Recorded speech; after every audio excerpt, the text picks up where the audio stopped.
she said that she sees me just as she's always seen me, which is just no one, just nothing.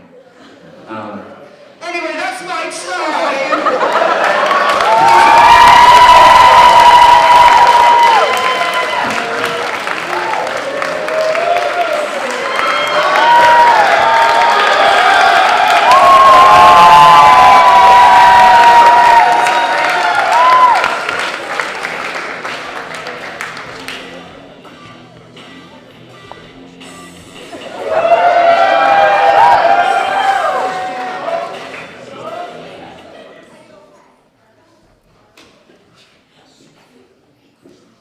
Man, this place is haunted, man.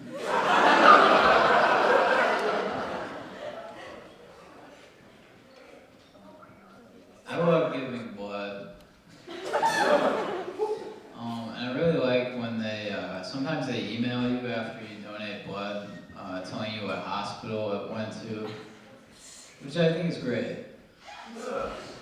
I also want them to tell me if something bad happens to the blood and it doesn't end up where it should.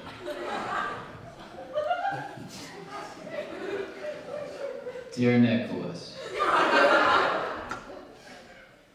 we dropped it on the ground. It spilled into the soil. Sorry. And I'd look at that and I'd think,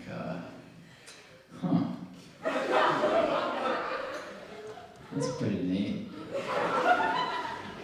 And then at the bottom of the email, it'd say something like, you're saving lives. Sometimes.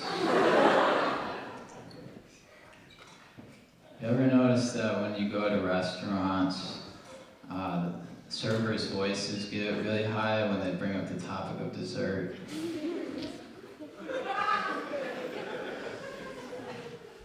Did you guys save room for dessert? No? Are you sure? Alright, I'll bring out the check.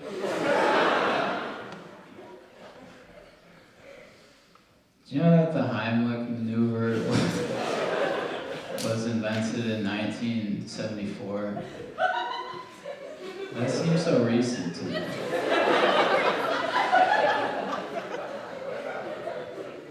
You know, before the doctor came along, if someone was choking, everybody would just watch.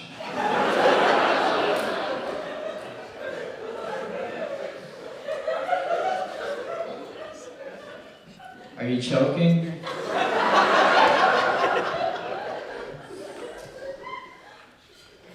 Okay.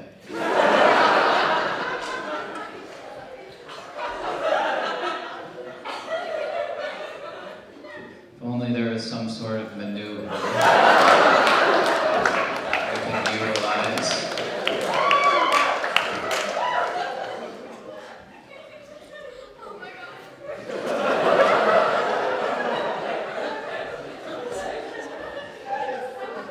Guys, I love going to water parks.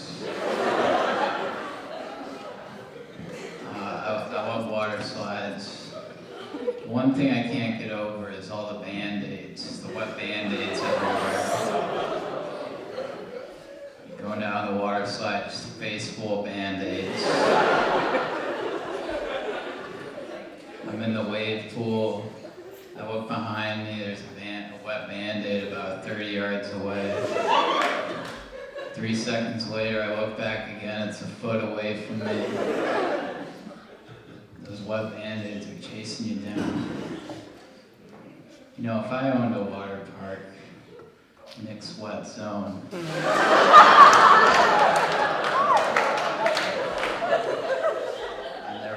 there was like a rival water park. I would hire a guy. He'd be my president of Band-Aid operations. And I'd have him go to the other water park every day with a big bag full of Band-Aids and a ninja costume. And he'd he'd sit at the bottom of all the water slides. He'd be dumping Band-Aids into the water. He'd just be going like this the whole time.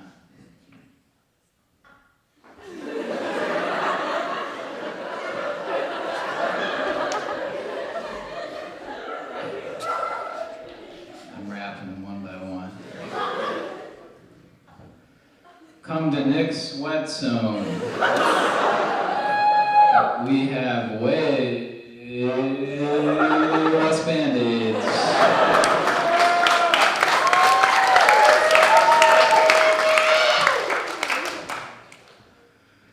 You know, back at my water park, I'd hire another guy. He'd be my vice president of Band-Aid operations. And he would be cleaning up all my wet Band-Aids. And I'd pay him a lot less, and he'd be way worse at his job. But you don't need a good Band-Aid guy when the other place is just swamped in Band-Aids.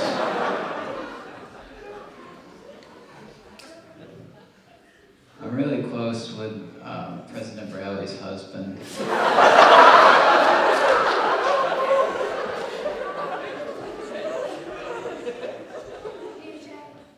We shared a tent at the encampment.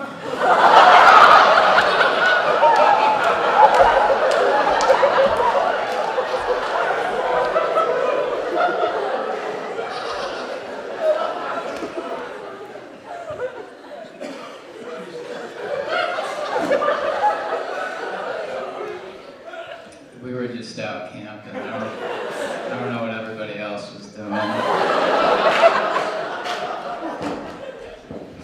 Anyways, they invited me to dinner one time with a bunch of other students, and I was talking to President Bradley's husband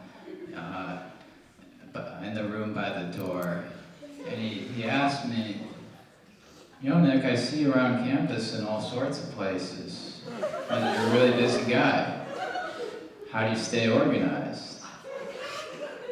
And I said, "President Bradley's husband."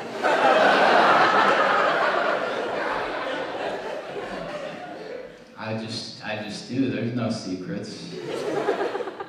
And President Bradley's husband says to me, Are you like using Google Calendar or something?" I said, "No, I'm not using Google Calendar." And he looks at me and he says, "Hold the phone. You're not using GCal?"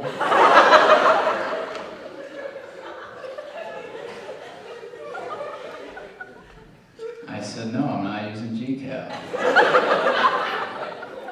And he says, he's getting kind of mad now.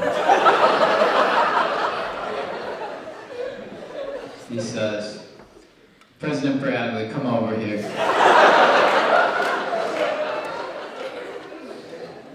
This guy doesn't GCal. And President Bradley looks at me real sternly. She says, "Why the hell do you not GCal?" And I said, "I'm sorry, usually I just set alarms at the start of the day and forget what they're for when they go off later in the day. I just don't GCal." And then she says to me, "You're not having dinner with us tonight." And by then I'm pleading with them, I'm crying, I'm saying, "I'm gonna start using GCal, I swear." But 2 6'8" security guards come up behind me, and they toss me out into the rain. And suddenly I'm standing in the rain, watching President Bradley and President Bradley's husband eating dinner. Alarms going off left and right. Meanwhile, I'm setting up my GCal. Thank you.